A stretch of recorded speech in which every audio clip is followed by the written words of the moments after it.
Hey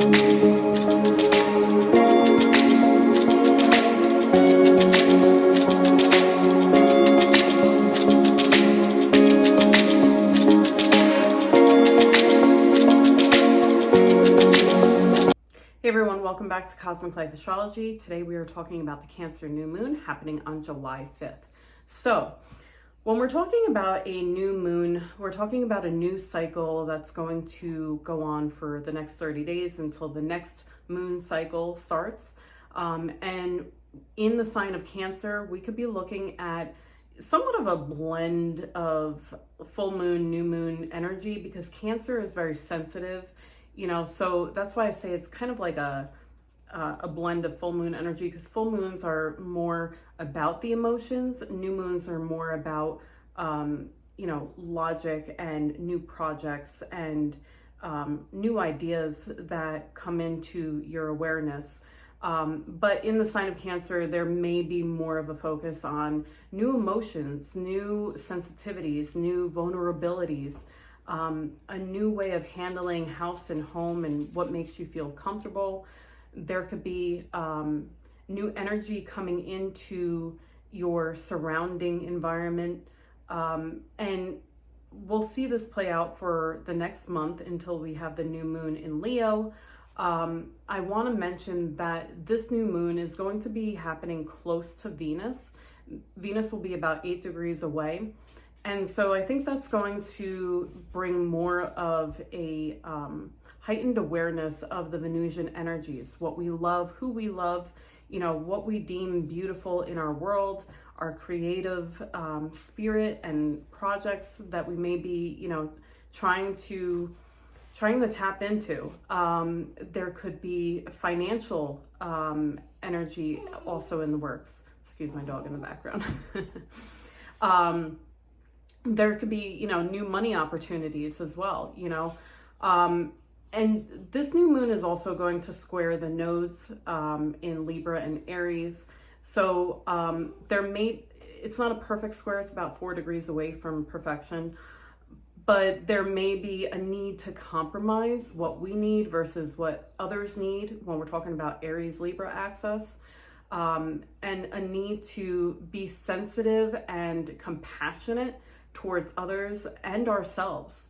We could be feeling a lot of new emotions that may be foreign to us, and this can really bring about a vulnerability that you should embrace to allow a merging with others in whatever way this plays out for you, because Aries and Libra is about the self and the other. So there is going to be some kind of influence with the square to the nodes. We also will see Mars in Taurus at 19 degrees, trining Juno in Virgo at 19 degrees. And I bring this up because it's happening on the day of the new moon. And this can bring a fierce pursuit of achievement when we're talking about Mars and Taurus. And with a trine to Juno, this can bring an opportunity to commit to something stable and grounded.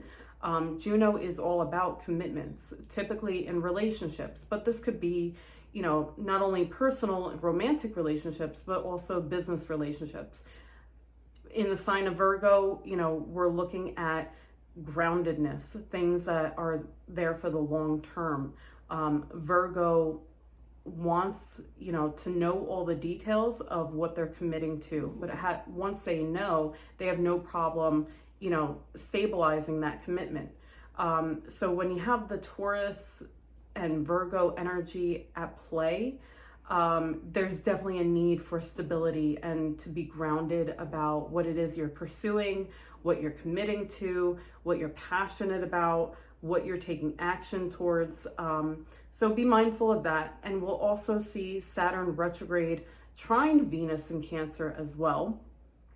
And this again is another opportunity to commit to love and what feels good and what brings us security emotionally, especially in Cancer.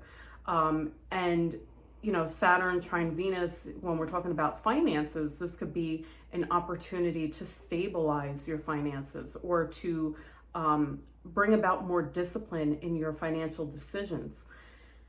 We will also see Saturn make a sextile to Mars in Taurus. So this is about internal work and helping bring harmony and ease towards what you're pursuing.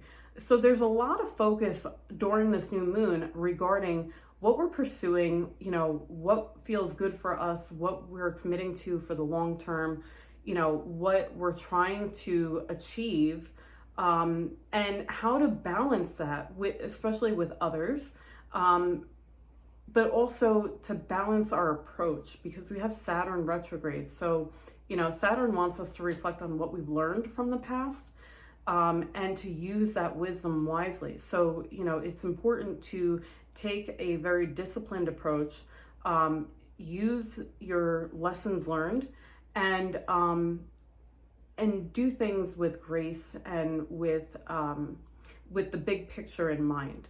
So I do think we are going to have a nice new moon ahead of us. You know, this energy, besides the square to the nose, and it's a loose square, there's mainly trine energies at play. So that brings opportunity. So I think this will be a nice window to bring in something new, bring in a new, fresh idea, maybe a new relationship, new endeavors financially, or, you know, however it's playing out for you, whatever new is coming in, there's an ability to stabilize that new energy and to make it something long lasting, which is always pleasant, because nobody wants to waste their time on anything that's not going to stick, right? And then in 2 weeks, we're going to have the blue moon with our full moon in Capricorn, the second one. And I'll be talking about that when we get closer to that time. I think this is a very nice moon energy that we have for the month of July. I think we're still playing off of that first Capricorn full moon because of the second Capricorn full moon that we're going to see later in the month. So there's a lot of earth energy mixed in with this Cancer season, which, you know, brings a lot of focus to tangible, solid foundations. So I hope you're all enjoying your holiday weekend. If you're in the United States, I hope you have a great Cancer new moon, and I'll be back with more videos. Take care, everybody. Bye.